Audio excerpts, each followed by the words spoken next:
I lost 20 kilos a chunk. And I did it while still eating chocolate, drinking red wine,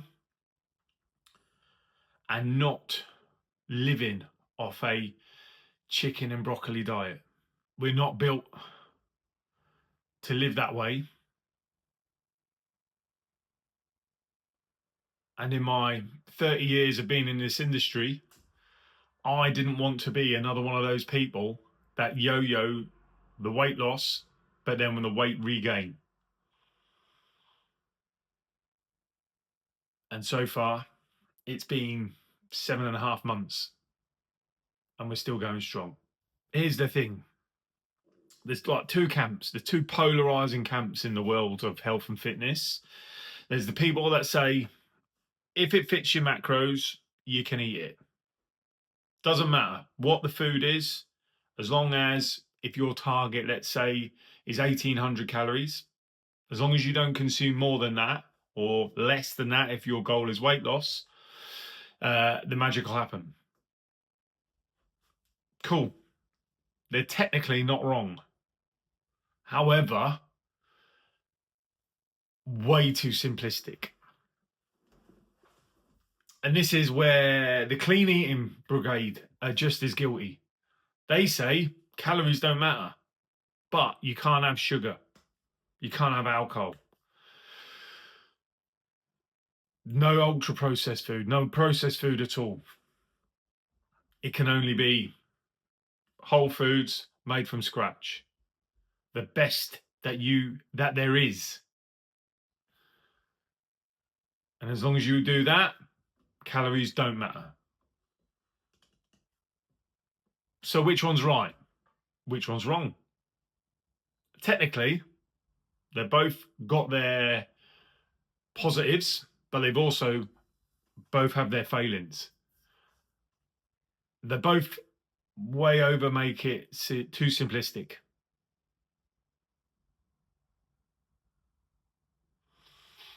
And the way that I worked, the way that developed and refined for myself, is to work within the calories right for me and my goal, but also try to optimize the quality of that, but without losing focus over the bigger picture of my life. I'm going to take you through like a 5-step process of what I did in my weight loss and go through all the different elements that factor into that. Step 1, you need to understand calories. Now, doesn't matter what anyone says, first law, thermodynamics, calories matter. So if you are in the camp of wanting to lose weight, drop body fat, change your body shape, maintain your weight, then there is a number for you and you need to work this out.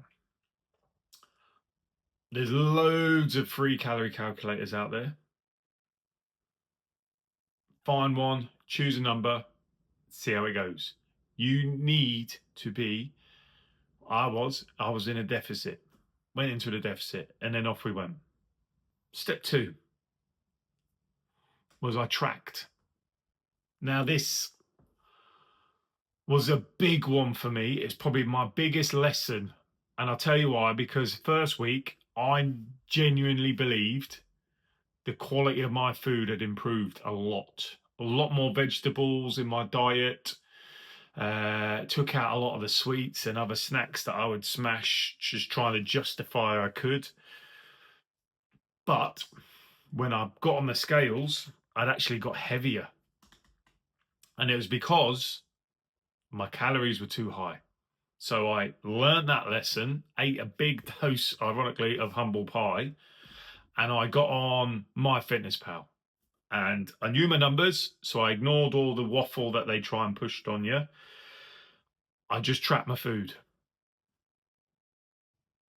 This was the hardest thing I had to do, personally. I've not had great experiences with MyFitnessPal in the past. It was really clunky. It's a lot better now. But when I first used MyFitnessPal, it was a brand new thing, and the whole thing was new. So I had to just accept that times have changed, and I got back to work. The hardest thing along with that was I had to do things imperfectly, which was a hard thing to do. I got a lot wrong. Meals wrong, too many calories, so I cut a meal that I had planned because it'd take me over and I would go to bed hungry. And that first week, I won't lie, was hard. I got hangry, but I stuck at it and I kept going.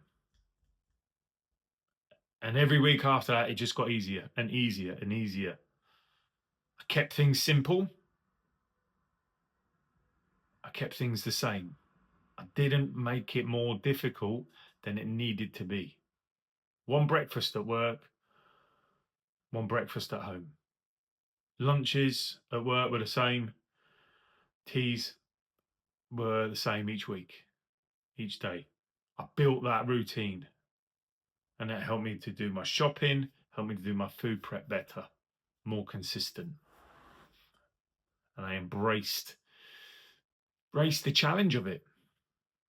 Along with the food tracking, I tracked my steps. I took pictures once a week.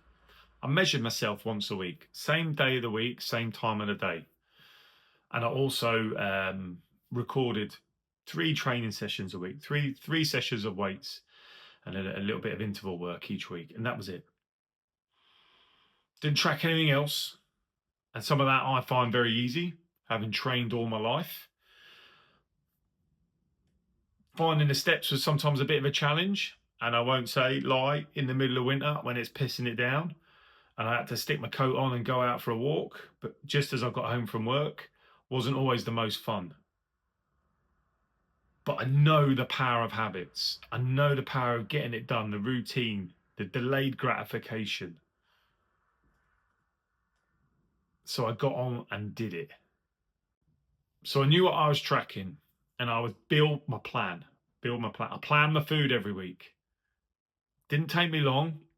And every week my planning got better. Once I'd nailed breakfasts, they stayed the same. Then I nailed my lunches, they stayed the same. Then I nailed my teas, they stayed the same.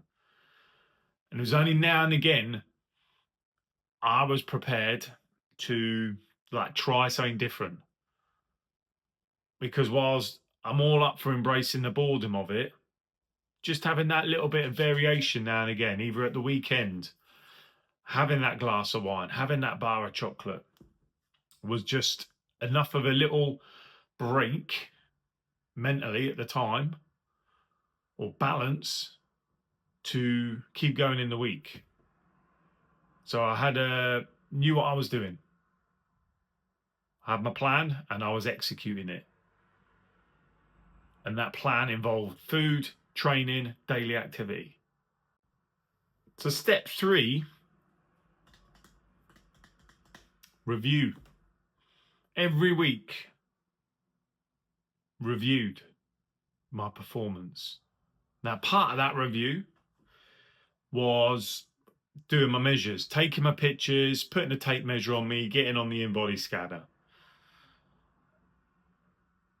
And I would just look back over the past week's nutrition. What were my daily calorie numbers like? Were they where they needed to be? And then when it came to food specifically, did that meal that I made or meals that I'd tried, did they work? Did I like them? Could I eat them again? Could I eat them when they got a bit boring? And how much energy did it take for me to make them? Because I'm all up for food prep, but I don't want to be spending 6 hours every Sunday just making food. As much as I love food prep in advance and it works really well for me, time constraint was, under an hour for what I did. I also had a coach who could look at the data from another point of view and give me feedback. And got some brutally honest feedback that first week where I actually put weight on and I was very resistant to tracking the calories. But then it was also, yeah, good shit, keep going, crack on, more of the same when the progress started to build momentum. So it was definitely looking back at your performance, your progress is really good. I learned a lot of things from that. Like I said, it was only after 4 weeks or so, 6 weeks, I even looked at my first set of pictures. But it was a nice feeling when I looked at them and I was like, wow, I've changed shape already. This is how much, how my physique's changed. Very nice feeling. Step 4, which sort of runs nicely from step 3, is that leverage / accountability. I already said I had a coach, which was great. And that was great for me personally in a number of ways. Not only was there the coach to talk to me about what I was doing and my progress, but I was also learning from someone who is further down their hearing loss journey than I am. And to see how coaching could occur was very powerful. I also talked a lot. If you go back on my Instagram, I talked a lot about in the moment stuff, how hungry I was, food prepping, this worked, that worked, this didn't, how I was in a bad mood, so I'd go and use that energy to train. I'd also talk with it around clients, around members, and I made it very public in my world that I was doing this because I knew that would help me do the things when I didn't want to do them in the moment, but that's where the magic happens. So I created that leverage, I created that accountability. I had skin in the game, but I also created more. But I had a good mix of pleasure and pain, as it were, carrot and the stick. So very powerful on that, very powerful. Number 5, this is being completely honest with yourself. So in all my study and experience, like I said, I've been in this game for nearly 30 years now. The biggest reason people make no progress is they lie. Knowingly or unknowingly, they're lying to themselves. And like I said earlier, certainly in those first few weeks, when I had meals and calories wrong, I chose to go hungrier rather than I'll be all right, I'll overeat that day and I'll work it out for next time. I was very honest with myself about that. And that walking the walk, doing what needs to be done. I didn't want to be that person that just talked a good game, could tell everyone else what to do, but not do it myself. And I had to be very honest with myself about that. It'd have been very easy to rattle out excuses. Oh, because of this, because of that. But they were only excuses. At the end of the day, I wanted to do this for a number of reasons. I talked about that. I made it public. I got some skin in the game, and then off we went.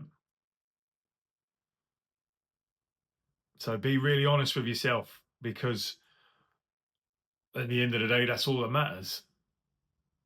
Being able to look in the mirror and being, yeah, I did the work. Not what you would have done, but what you did. Very powerful, that. If any of this resonated with you, and you're tired and fed up of going up and down or going nowhere slowly, and you want to work with me, try and find a way that works for you, drop a comment on where your starting point is.